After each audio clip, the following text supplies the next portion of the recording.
धन्यवाद देते खुदावंद परमेश्वर, वो आपके वचनों के लिए धन्यवाद देते हैं यीशु मसीह के नाम से। आमीन आमीन हालेलुया प्रेज गॉड। प्रभु ला महिमा, प्रभु को महिमा। आमीन। वचन में हम देखेंगे,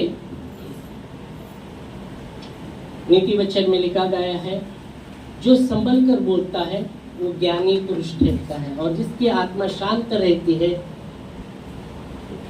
वो समझदार है। हम पढ़ेंगे, नीति वचन में लिखा गया है, हम देखते हैं वचन में। और नीति वचन 17 के 27 में हम देखते हैं, जो संभल कर बोलता है वो ज्ञानी ठहरता है, और जिसकी आत्मा शांत रहती है वही समझने वाला पुरुष ठहरता है। आमीन हालेलुया। परमेश्वर का वचन यहाँ कहता है, जो संभल कर बोलता है वो ज्ञानी ठहरता है। आमीन। पहली बात, जो संभल कर बोलता है, अपने शब्दों को संभल कर बोलता है वो ज्ञानी पुरुष ठहरता है, यहाँ वचन कहता है। तो यहाँ परमेश्वर का वचन जो हमें बताता है कि हमारे शब्द वो बीज है, उसमें सामर्थ्य है, वो बोए जाते हैं। हम जब बात करते रहते ना, वो बोए जाते हैं, और बाइबल कहती जो हम बोएंगे वही काटेंगे। तो हमारे शब्द में जो सामर्थ्य, हमारे शब्द जो बीज है, हम बोते हैं हमारे मुंह से, वो बीज हमारे जीवन में हम बो रहे हैं। इसलिए वचन कहता है, इसलिए हमें बहुत ही जरूरी है कि हमारे शब्दों को ऐसे ही व्यर्थ नहीं निकलना चाहिए, क्योंकि जो भी हम बोएंगे, शब्द बीज है, जो भी बोएंगे नकारात्मक अगर हम बो रहे हैं शब्दों के द्वारा, वो हमारे जीवन में नकारात्मक बातों को आने वाला है। वो जो बोएंगे वही आने वाला है ना।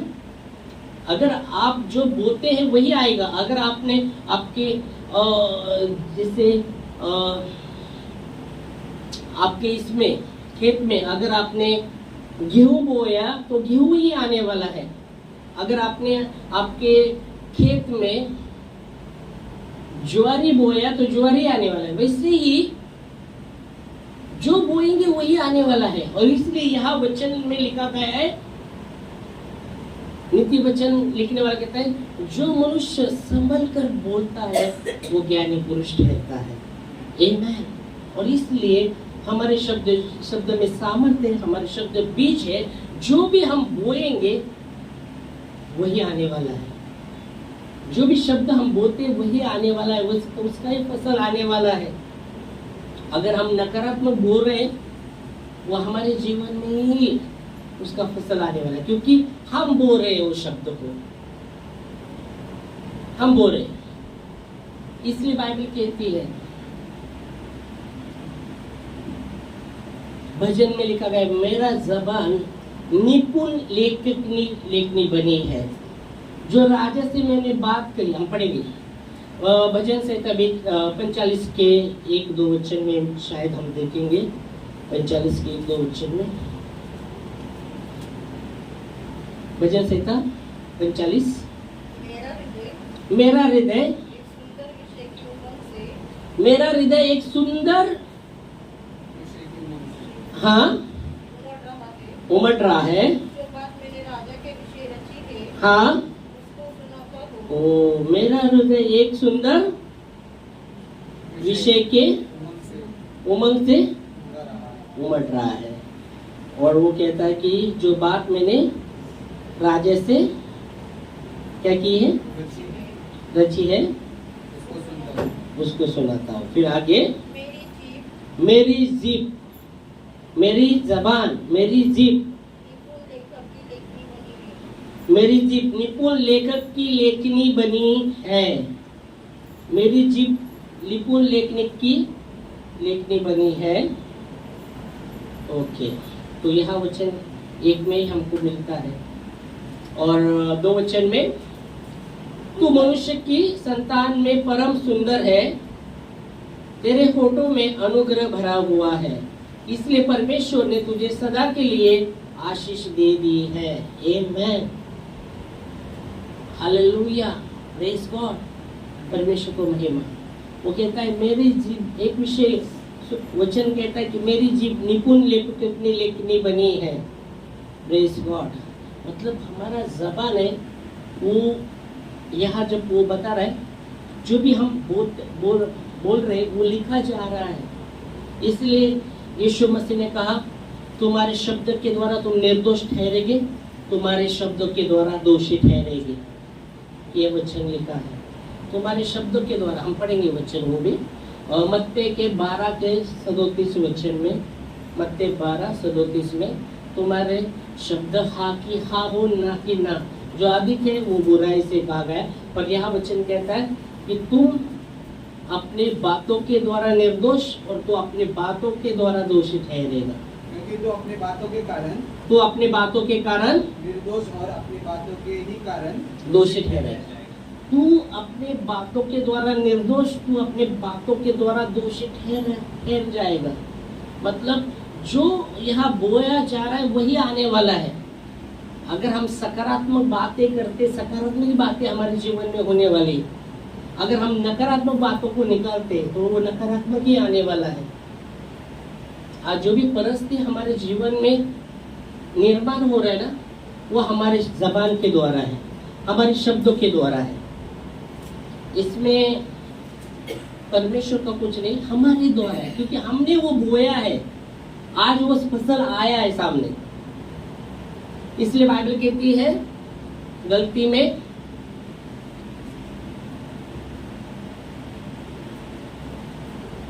वचन कहता है गलती में धोखा न खाओ, परमेश्वर फटों में नहीं उड़ाया जाता। मनुष्य जो बोता है वही काटेगा। फिर वो पैसे के बारे में नहीं बात कर रहा, वो हमारे शब्द के द्वारा भी बात, शब्द के विषय में भी बात कर रहा है। धोखा न खाओ, परमेश्वर फटों में नहीं उड़ाया जाता। मनुष्य जो बोता है अपने शब्दों के द्वारा भी वही काटने वाला है, वही सामने आने वाला है। और इसलिए यहाँ यीशु मसीह कहते हैं तू अपने बातों के द्वारा निर्दोष, तू अपने बातों के द्वारा दोषी ठहरेगा। और इसलिए हमारे शब्दों को हमें, जो हम बोलते हैं, हमें हमारे शब्द आशीष के बोलना है, आशीष के बोलना है, ना कि श्राप के बोलना है। जो भी बोलते हैं हम, इसलिए बाइबल कहती है श्राप देने वालों को आशीष ही दो, श्राप मत दो। क्यों? वो श्राप उधर तक जाने वाला नहीं, वो जो भी हम बोल रहे हैं उधर ही होने वाला है। अपने जीवन में वो उसका परिणाम होने वाला है। क्योंकि बाइबल कहती है तुम श्राप मत दो, आशीष ही दो, आशीष ही दो। क्योंकि आशीष के वतन मिलने के लिए, वतन होने के लिए परमेश्वर ने बुलाया है। अगर हम श्राप ही निकलते दूसरे के विषय में, वो श्राप तो उसको लगेगा अगली बात की बात है, पर वो हमारे जीवन में पहला, उसके द्वारा हमारे जीवन में समस्या निर्माण होने वाला है। क्योंकि हमने कानूनी रीति से शैतान को मौका दिया वचन के विरुद्ध में चलने का। परमेश्वर का वचन कहता है श्राप मत दो, और हम अगर श्राप दे रहे शैतान को मौका मिल जाएगा, क्योंकि हमने दिया है मौका। इसलिए बाइबल कहती है शैतान को अवसर मत दो, शैतान को अवसर मत दो। तो हमें शैतान को अवसर न देते हुए परमेश्वर को अवसर देना है। Praise God. यीशु मसीह कहते मैं आया हूं जीवन देने और भरपूरी का जीवन देने। तो हमारे शब्द, इसलिए यीशु मसीह ने कहा कि तू अपने शब्द के द्वारा निर्दोष और तू अपने शब्द के द्वारा दोषी ठहरेगा। जो बोलेंगे हम वही काटने वाले, वही सामने आने वाला है। जो हम बोलते वही आने वाला है। इसलिए हमारे शब्द, इसलिए बाइबल कहती है जब आप देखते हैं वचन में जब मूसा इजराइल लोगों को मिस्र से जब छुड़ा के लेके चल रहा था, वो कुड़कुड़ करने लगे, परमेश्वर के विरोध में बातें करने लगे, उसके दास के विरोध में बातें करने लगे थे, मालूम है। तो परमेश्वर का कोप उन पर भड़का और बाइबल की विषारी सांप उसमें भेज दिए परमेश्वर ने, जहरीले सांप उसमें भेज दिए परमेश्वर, क्योंकि वो परमेश्वर के विरुद्ध में बातें कर रहे थे।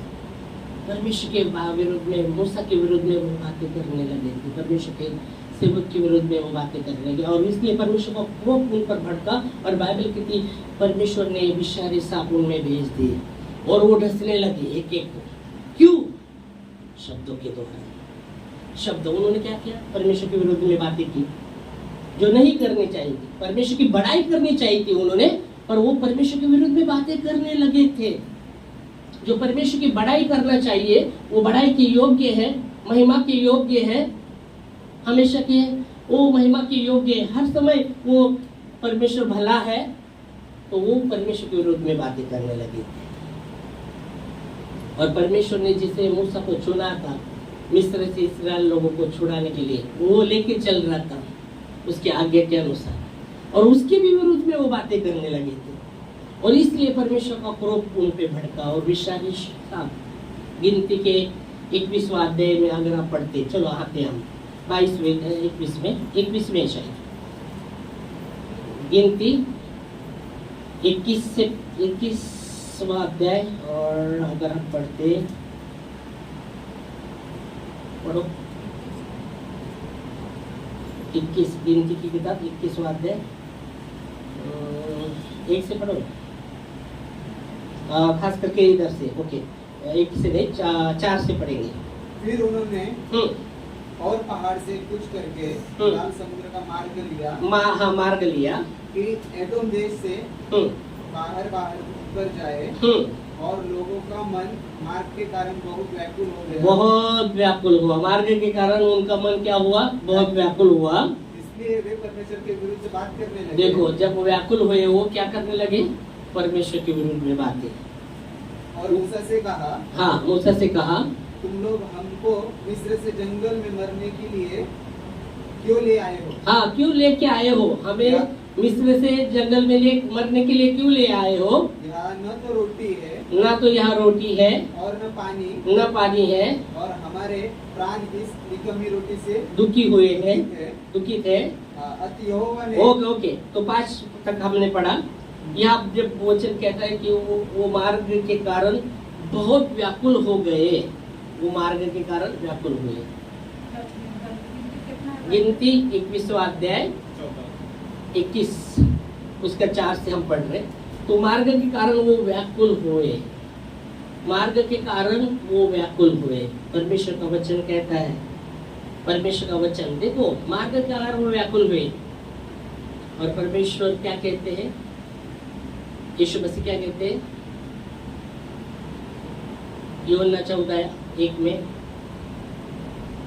तुम्हारा मन व्याकुल ना हो, तुम्हारा मन व्याकुल ना हो। परमेश्वर पर विश्वास करो, मुझ पर भी विश्वास करो, मैं तुम्हारे लिए जगह तैयार करने जा रहा हूँ। तो यीशु मसीह ने वहाँ कहा कि तुम्हारा मन व्याकुल ना हो।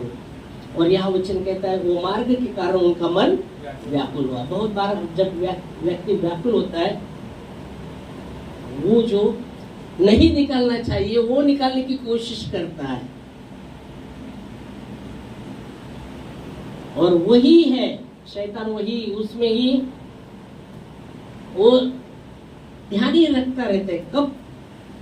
बाइबल कहती जब यीशु मसीह 40 दिन 40 रात फास्टिंग करे, उपवास किए, उनका मन व्याकुल हुआ था भूख के कारण। मालूम है? भूख के कारण उनको भूख के कारण व्याकुल हुआ था, उनका मन व्याकुल हुए थे, भूख लगी थी, और शैतान परखने वाला वहां आया। तो ऐसी परिस्थिति में वचन कहता है तुम्हारा मन व्याकुल ना हो, परमेश्वर विश्वास करो और कुछ करना। यहाँ भी आप देखते मार्ग के कारण उनका मन व्याकुल हुआ और क्या करने लगे? वो परमेश्वर के विरुद्ध में बातें करने लगे, मूसा के विरुद्ध में बातें करने लगे, जो परमेश्वर की उन्होंने बड़ाई करना चाहिए था, क्योंकि मिस्र से उनको निकाला था। परमेश्वर ने उनके वहाँ वो प्रार्थना करते थे, उनके आंसू को देखा था और मूसा को चुन लिया था उनको मिस्र से छुड़ाने के लिए, और वो मिस्र से छुड़ाए गए थे। पर बाइबल कहती उनको परमेश्वर की बड़ाई करना था, पर उनका मन व्याकुल हुआ और वो परमेश्वर के विरुद्ध में बातें करने लगे। और मूसा से कहा तुम लोग हमें मिस्र से जंगल में मरने के लिए क्यों ले आए हो? यहाँ न तो रोटी है न पानी है, और हमारे प्राण इस निकम्मे रोटी से दुखित है। यह वचन कहता है वो परमेश्वर के विरुद्ध में वो बातें करने लगे थे, परमेश्वर के विरुद्ध में वो बातें करने लगे थे। तो उन्होंने धन्यवाद करना चाहिए था, जो भी परमेश्वर प्रभु तेरा धन्यवाद, जो भी तू मुझे खिला रहा है उसके लिए धन्यवाद। वो कहते इस निकम्मे रोटी से हमारा मन दुखित है, ओके,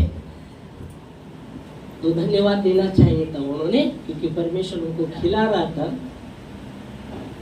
पर वो मरते हमारा मन दुखित है, इस निकम्मे रोटी से हमारा मन दुखित है। और 6 वचन कहता है फिर परमेश्वर का अंत यहोवा ने उन लोगों में तेज विष वाले सांप भेजे।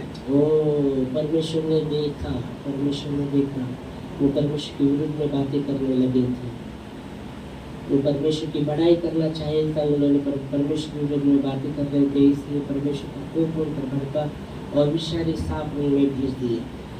तेज, वो वचन कहता है तेज विष वाले, सिर्फ विषारी नहीं, तेज, मुझे जहरीले, एकदम जहरीले, किंग कोबरा ओके, तेज, बहुत ही तेज वाले सांप उनमें भेज दिए। और क्या होने लगा? एक दूसरे को डसने लगे, और वो सांप भेजे तो उनको डसने, एक दूसरे को नहीं, ओके, उन लोगों को, इधर लोगों को डसने लगे, सांप में डसने नहीं लगे, ओके, सांप में झगड़े नहीं करने लगे, पर इजराइल लोगों को डसने लगे और बहुत से इजराइली मर गए। बहुत से इजराइल मर गए। क्यों मर गए? उनके शब्दों के द्वारा। क्यों? उन्होंने परमेश्वर के विरुद्ध में बातें की थी और बहुत से इजराइल मरे, वचन कहता है। और जब मर रहे तो आगे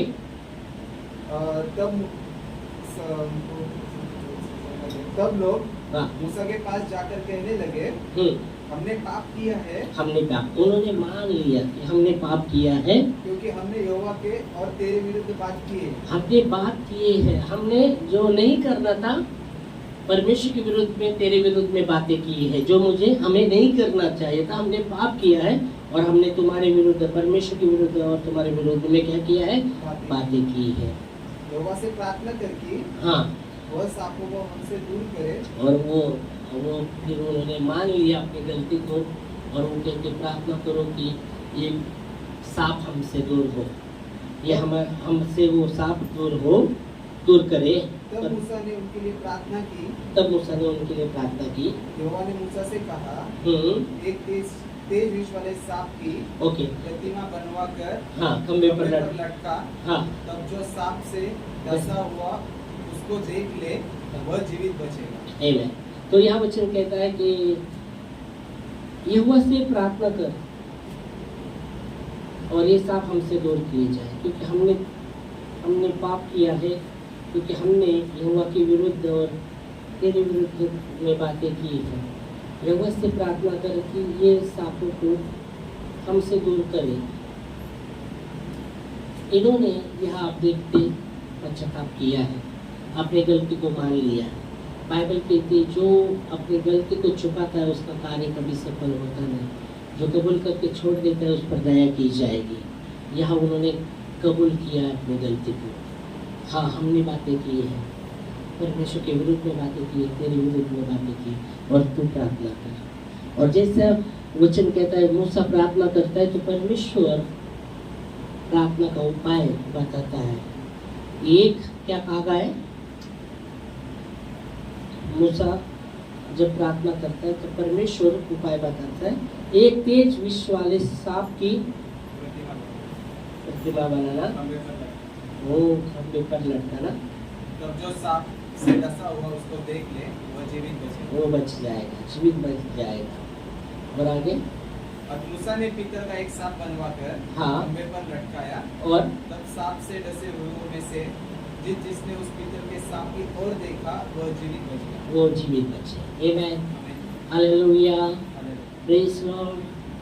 तो यहाँ आप देख सकते मूसा को पीतल का एक तेज जहरीला, यहाँ भी कहा गया एक तेज जहरीला सांप की पीतल उसका प्रतिमा बनाना और खंबे पर लटकाना, और जिनको तेज सांप डसे हैं वो अगर उसको देखेंगे बचे रहेंगे। हालेलुया, वो जीवित बचे रहेंगे। और मूसा ने वैसा ही किया और वो लोग जो सांप के कारण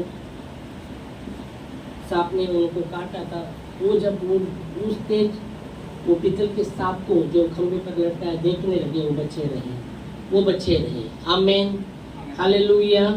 वो नष्ट नहीं किए गए, बचे रहे। और हमने जाना है, हम जानते हैं वो तेज जो पीतल की जो सांप की मूर्ति में यीशु मसीह को दर्शाता है। पीतल का वो जो प्रतिमा है वो सांप की यीशु मसीह को दर्शाता है। आमीन, हालेलुया। मैंने बहुत पहले की बात भी बताया था कि जब मैं एम्बुलेंस जब देख रहा था, उसके पीछे भी ऐसा सांप उस पर लटका हुआ ऐसा देखा था मैं। तो मैंने तुरंत मेरे को लिखो, अरे ये तो परमेश्वर का ही चिन्ह वो एम्बुलेंस पर भी रहते हैं। देखा आपने कभी? हाँ, क्रॉस करे सांप का ही है। हाँ, ऐसा रहता है वो यीशु मसीह को ही दर्शाता है। आमीन, हालेलुया। तो खास करके हमारे शब्द बाइबल के नीति वचन से हमने शुरू किया।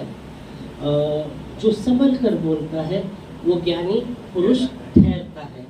और दूसरे पार्ट में आप अगर हम देखते हैं, दूसरे पार्ट में एक पार्ट में हमने देखा जो संभल कर बोलता है, जो नीति वचन 17 के 27 में हम देख रहे थे।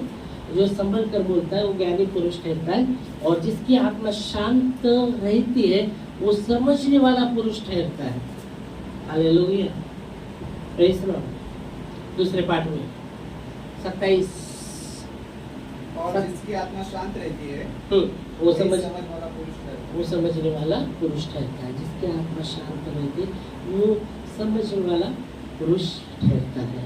Hallelujah, praise the Lord. तो दो बातें ये हमको सीखने को मिलती है वचन से।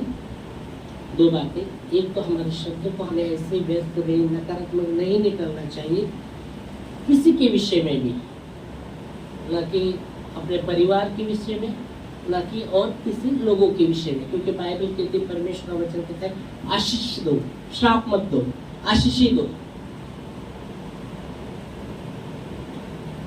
आशीष दो। क्योंकि आशीष के वारिस होने के लिए परमेश्वर ने हमें बुलाया है। आमीन, हालेलुया, प्रेज़ द लॉर्ड। 1 पत्रस 3:9 में लिखा गया है।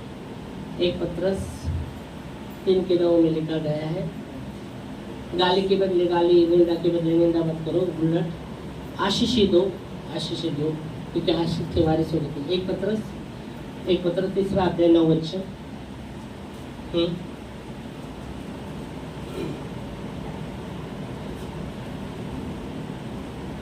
एक पत्रस, बुराई के बदले बुराई मत, हाँ, बुराई के बदले बुराई मत करो, न गाली के बदले गाली दो, और इसके विपरीत आशीष ही दो, क्योंकि परमेश्वर ने हमें आशीष के वारिस होने के लिए बुलाया है।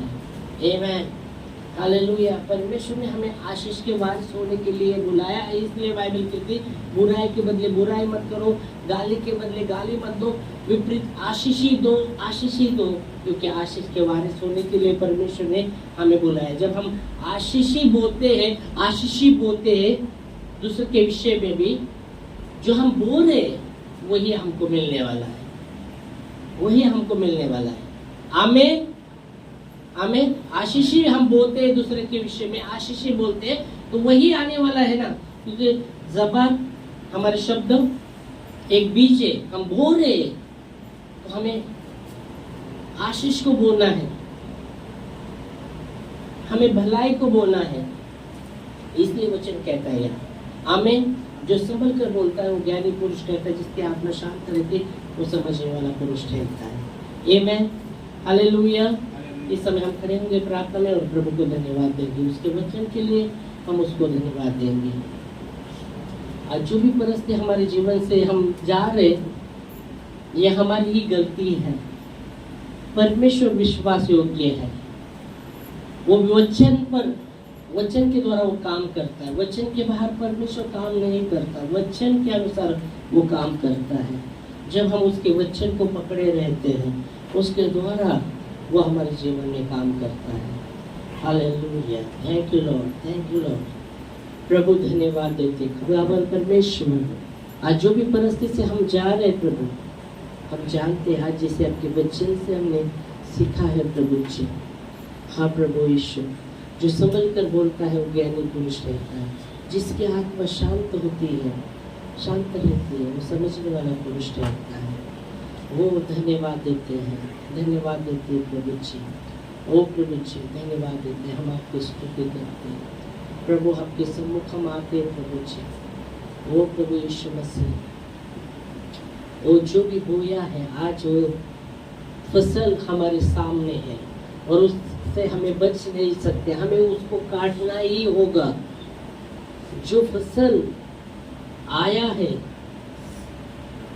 जो भलाई का फसल रहेगा, हमने भलाई बोई तो भलाई का फसल आया हुआ है, हमने भलाई और बुराई बोई है तो दोनों उस फसल हमारे सामने है और हमें वो फसल को काटना ही पड़ेगा, उसका हमें प्रार्थना के द्वारा उसका सामना ही करना पड़ेगा। और परमेश्वर ही है, परमेश्वर ही है, हमारे सहन के परे परीक्षा नहीं होने देते हैं, वो सच्चा परमेश्वर है। और जब परीक्षा होती है वो सामर्थ भी देते कि हमें सहने के लिए, और उस परीक्षा से बाहर भी निकालते हैं। धन्यवाद देते विश्वासी होगी खुदावंद परमेश्वर, हम प्रार्थना करते प्रभु जी, हमारे शब्दों के द्वारा हमने जो बोया है आज, जो उसका फसल हमारे सामने है, हम उसके विषय में भी हम प्रार्थना करते हैं, हमें क्षमा कीजिएगा ओ प्रभु जी। और वो फसल काट कर प्रभु, काट कर पूरी रीति से वो काटने के लिए भी हमें सहायता कीजिएगा, ताकि हम अपने ओ प्रभु जी खेत में भलाई को बोए, ओ प्रभु जी भलाई को बोए, वो आशीष को बोए, ताकि वो आशीष ही हम पाए, वो ओ प्रभु जी भलाई ही हम पाए प्रभु जी। धन्यवाद देते खुदावन परमेश्वर, हालेलुया। तू है महान सर्वशक्तिमान, तू ही है मेरे जीवन का संगी, तू है महान सर्वशक्तिमान, तू ही है मेरे